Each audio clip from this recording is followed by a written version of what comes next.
Namaste everyone. On India's 78th Independence Day, I just wanted to share some thoughts about my birth country. So India is my birth country, Australia is my adopted country, Qatar and America are the countries where we have lived and worked, and so I have many places where I belong. But India being my birth country, it's everything for me, over and above. They are all very important for me, but India has its special place. And that's why on its 78th Independence Day, I just wanted to share some of my views. So in my travels, because of the kind of life I live, I have been traveling and living in different places. What strikes me the most of everything is that when I go to Rome or Athens or Cairo or any places that are so-called ancient civilization, we go to its ruins. We always hear about what used to be. So it's not a living culture anymore. There used to be a thriving culture or tradition that was ancient, but now that has been completely taken over by something that we see now, or the modern culture.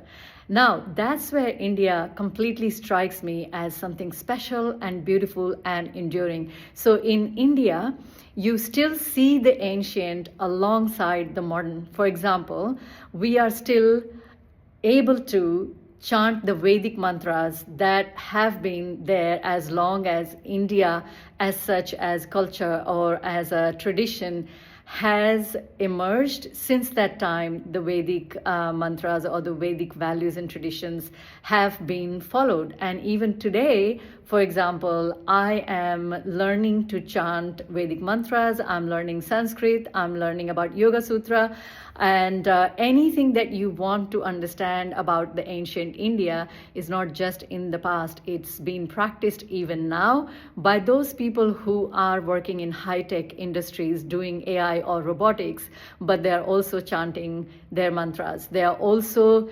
inherently connected with their spirituality no matter where they are.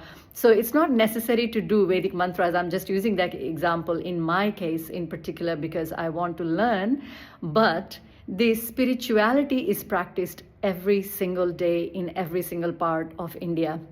And when I say India, I'm not talking specifically about a religion or a particular community of people. It's the whole of India, which in a way it's all of humanity as well. Like, it's so diverse, so big. There are so many different ways of being, so many different ways of worship, and yet everything works together.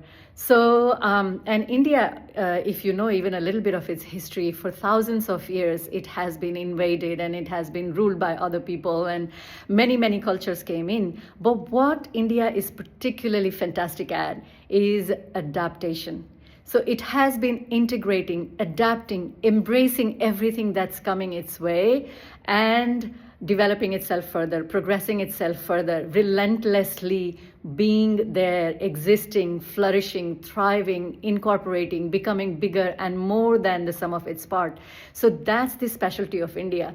And the one thing, if I could share with all of you, is when I hear that, oh, Hindus are in danger or Hinduism is in culture or any particular community. For example, I'm using Hinduism because that's happened to be a path that I follow.